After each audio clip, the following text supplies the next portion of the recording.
Hey everyone. So, when we're starting off stream today, I wanted to go over something that's really important to me. As of yesterday, probably later in the day, the channel hit 500 subs, and that's a really big deal. I can't tell you how much that means to me. If you look through the comments, and I approve most of them, you're going to see that a lot of people seem to really be resonating with this work and seem to really like the idea of doing a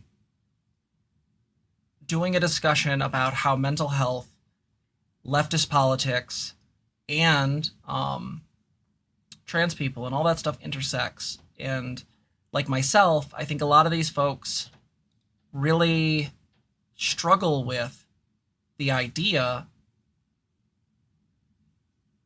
that there isn't something like that there already. It's pretty easy to find, bread tubers / left tubers who will talk about mental health. They'll talk about psychological concepts. I mean, Contra has a video on autogynephilia. Many people have videos talking about their previous trauma, but there's no one coming from sort of an expertise perspective. When I say expertise, I want to be very clear about something. That doesn't mean I'm perfect. It doesn't mean I'm going to not get things wrong. I get things wrong all the time. It just means there's a higher than likelihood that I at least have some knowledge about this thing. I think it's very important for us to kind of understand what expertise means. Expertise does not mean domination. It does not mean hierarchy. It just means more than likely to know. And I think it's important for us to recontextualize the notion of expertise, because in the sort of shift from modern to postmodern, one of the things that sort of happened is we've learned to question our authorities. And the problem with this, the major issue with this, is that when we're talking about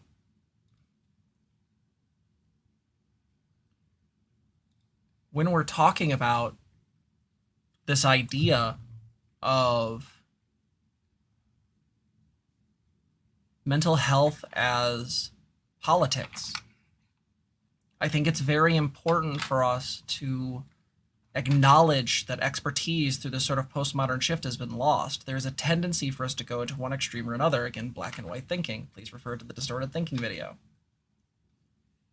And those extremes tend to be either one, utter questioning of authority of any kind. You see this on the right all the time, where they will literally call into question research with no idea how to do so and no idea why they're questioning it, when really what it comes down to is confirmation bias.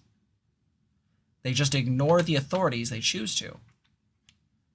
Now, the right can make the claim that we do the same, but in my general experience, that is bullshit.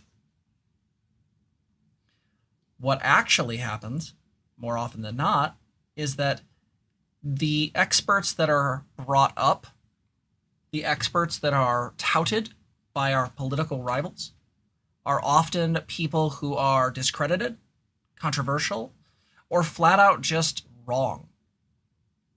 They're individuals who are intellectually bankrupt. Examples of this include the anti-vaxxers, the studies they use to sort of try to prove that vaccines cause autism are based on nonsense. They're based on one man's research, which was poorly done and had shit methodology. And so the problem is that what a lot of people do is question authority, rightfully so. But I think somewhere in there, expertise got lost. And I think that's something we need to bring back. I am not an expert in everything. I'm not an expert in politics. I would more leave that to other streamers. There are people that I know, my dear friend Kane, for example, who are far better at sort of discerning political situations. I've gotten better as I've gotten older, but it's not the same thing. I bring all of this up because as this channel grows, I want to be really clear what we're doing here. The goal here is not like a cult of personality, and the goal here is not necessarily to be an all-encompassing knowledge about a thing. The goal is to create conversation and to open the idea to this, that there are things that we need to understand. We need to look at what the research says. We need to look at what our experience says and see if those things interlink and figure out why they don't. I think it's very important for us to consider in what ways do we want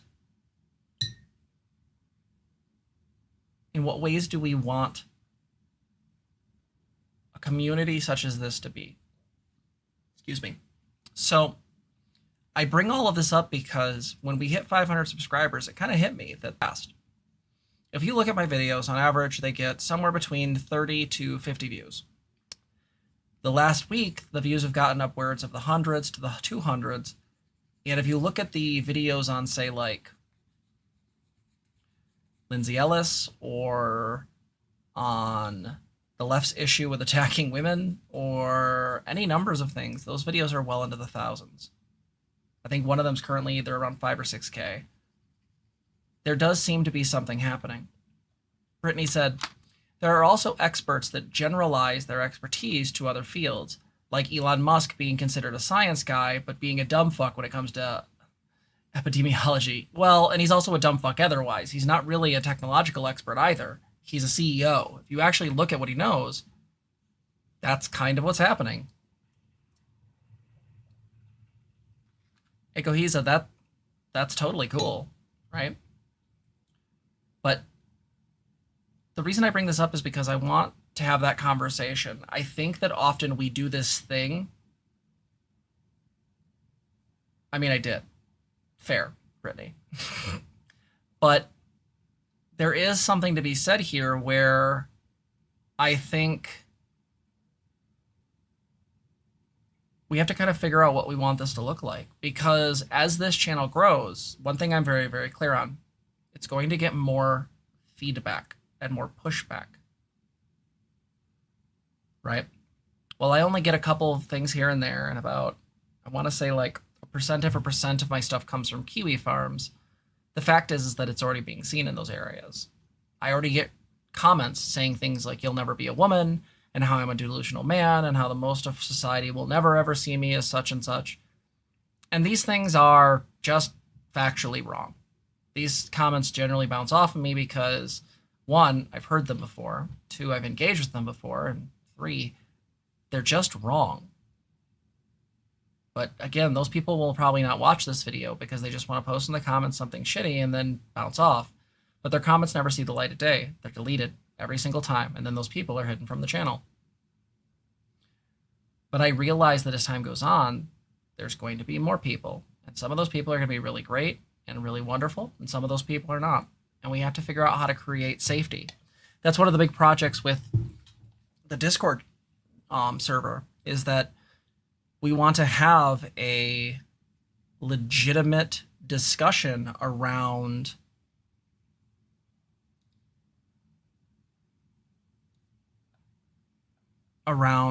how to create safety and how to make it so people in there feel safe. That's a big deal. So I just want you guys to think about this, because as we celebrate 500 subs, which is fucking cool, like, don't get me wrong, that's fucking cool. I think we also need to be aware of the fact of kind of where our sort of, what are the pillars we're upholding? What are the things that we are pushing for? Tiamat said, it's the Twitter style engagement. Yeah, like when Lindsay Ellis talked about in her video around the weird explosion around her riot tweet. Well, yeah, because it's I don't want to go into all of that, but yeah, it's the short and sweet, fire a tweet out and essentially have some sort of fire and forget mentality, right? Like, that's kind of what happens.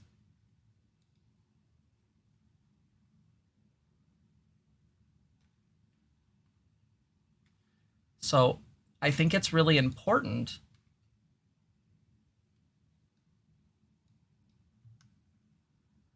for us to keep this in mind, keep these ideas in mind.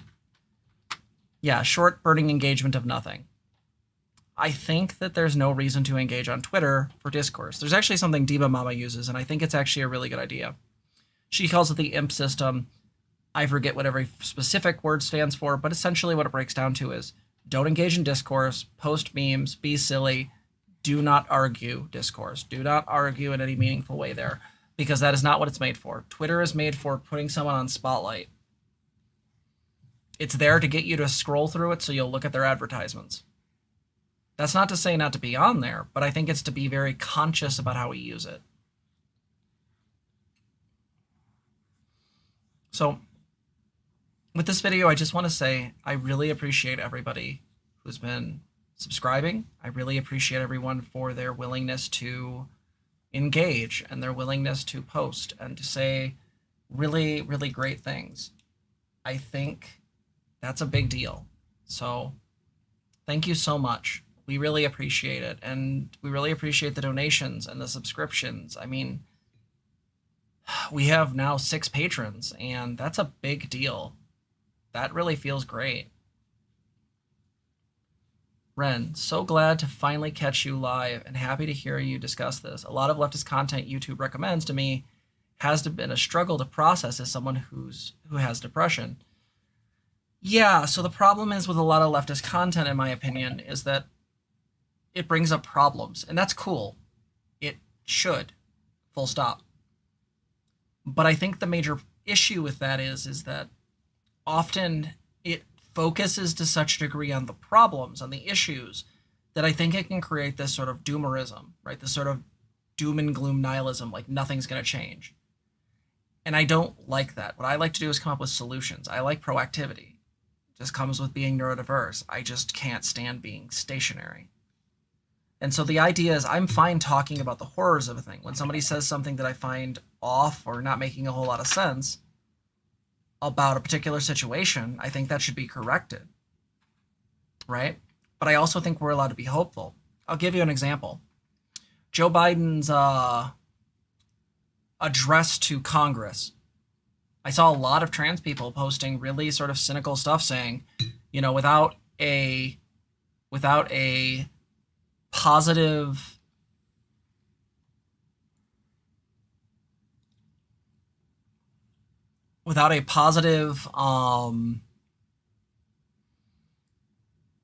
I lost my train of thought. Sorry, I saw Agoza get stuck in chat. It held back on that. You said, I kind of fell off watching Shion Head partly because of how much a doomer attitude she has, lol. Yeah, I can't do Shion Head. I know Vosh likes her. I know other people like her. I think she's a very lovely person in the conversations I've seen with other people. I don't watch her content. I just don't. Oh, I remember what I was going to say. So, like, one of the things is that I am addicted to hopium. I am addicted to the notion that there needs to be hope, that there needs to be some outcome to go forward. I think we should look at problems specifically, but we should be there. As I was saying before, with Joe Biden's address to Congress, let's be super clear.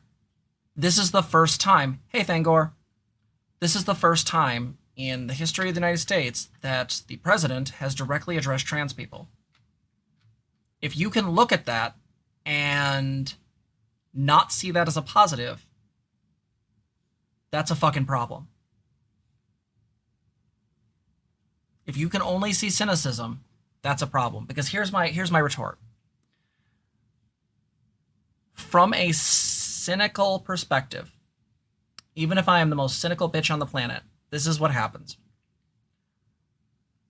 There is a reason why Biden is bringing us up. If I look at this as only as political posturing, then by definition, there's a reason why they're posturing to us. And my guess would be is because posturing to us has benefits. Right now, as far as civil rights go, there are 3 major issues that are on generally most people's minds most of the time. That's not to say there aren't 100 others. That's not to discount anything else. But it's just to recognize these are the ones that are talked about most. BLM, the mistreatment of Asian Americans, and trans people. And the fact is that Biden spoke about all 3 of those things in his address. Even if this was for the most cynical and dumb reasons, the fact that they're trying to push forth legislation to actually be some help to us, to give trans people, for example, very equal rights, is fucking great. I don't care. And this cynical take of, no, do something. I agree. People should do something. I also know how politics works, and the fact is, the president's powers are limited, and for a good fucking reason, because the guy before him wanted to unlimit them.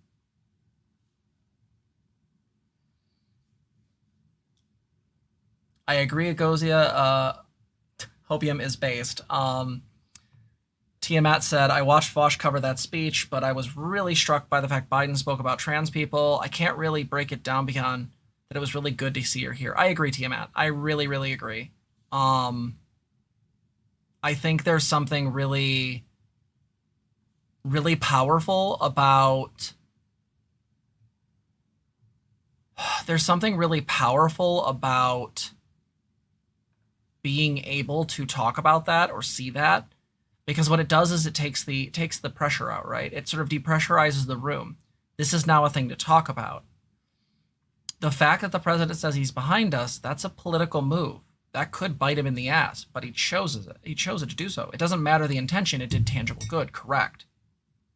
Because the president, if he's a Democrat, sets the standard for direction, and as such, I don't know, saying he's with us is pretty rad. The fact that he dunked on Nancy Pelosi's gaffe about fucking George Floyd, pretty cool. My point with all this is that I think it's really, really important for us to recognize that there can be hope and there can be solutions. They're not always easy. They're often very nuanced. The situation with cancel culture, or as people talk about it, consequences, the reality is that's not an issue of consequences.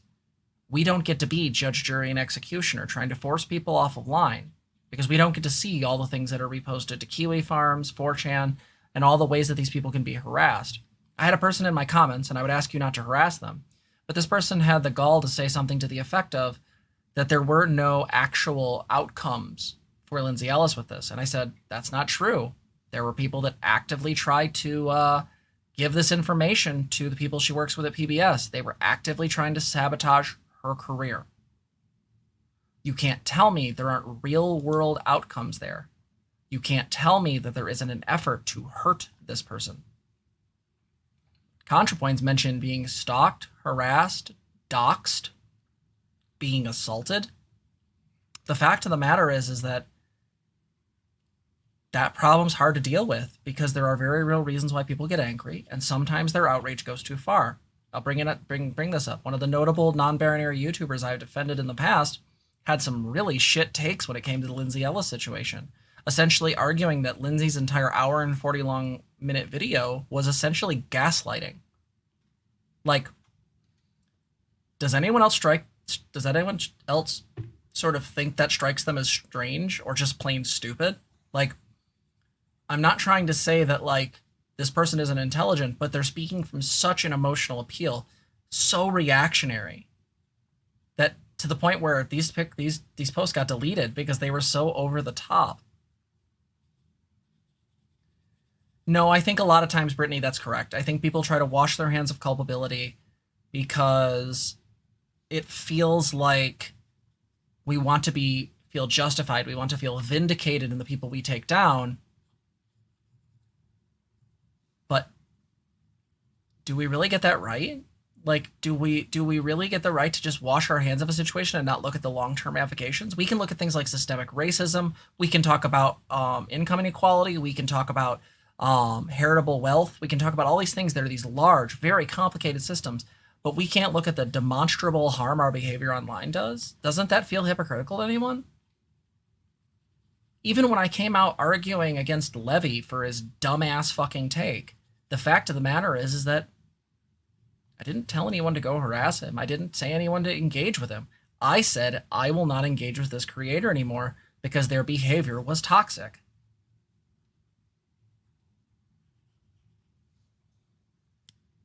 Pablo, that's true, and we'll be covering that later. By the way, everyone who's watching this right now, we had a massive tech issue, so if something's off with the video, I apologize. There are still people mad about Contra. Stark mad. Just saying. No, I think people are angry janking thing, or I think that's just true. So I'll leave it at this. I don't want to get into the weeds of negative. I just want you guys to think this is the pillars I want to build this channel on. Complex thinking. Let's not take the simple solutions out just because they're comfy. Right? Let's not lash out at other creators. We can critique their actions, but we're not attacking them on a personal level, and we're not going to fucking deal with them if we don't want to. We're going to try to remain open to perspectives while also keeping up our defenses. The fact of the matter is that I will discuss any level of leftism, liberalism, whatever you want to go over to. Conservatism is where I draw the line. This is a noted bias of mine. No plan on getting rid of it. The fact of the matter is that if someone wants to be a part of the community and they happen to have conservative leanings, that's fine, but their behavior is going to be watched. The occasional spicy joke, as long as it's apologized for, if it upsets someone, is fine. But I'm not going to allow toxicity in those communities. I'm just not. Not on this channel and not in our Discord. We're going to set up walls of defense. We have a mod group that I think is going to be really solid, because I want a safe place for us to discuss this and go into the weeds, talk about this. This channel growing comes with a lot of responsibility, and I want to use that responsibility in the most effective way possible. And I need your guys' help to share the videos, give me feedback, try to provide information. This is an engagement. This is a collaborative effort. I need your guys' help. So with that said, I'll leave this video here. Thank you so much for watching. If you have any thoughts, things that we can do to improve, or ways that we can build off some of these concepts we've been talking about, go ahead and put them in the comments below. Remember, the comments are curated, so if you say something stupid or transphobic, they're going to be unapproved. If you'd like to, please like the video. Please subscribe. Maybe hit that bell. You also can donate to us on streamlabs.com/transgirltherapist/tip. You can also become a patron at patreon.com/transgirltherapist. And I will see you guys in the next one. Thank you so much for subscribing. And I hope to see you guys again at the 1,000. All right? Bye.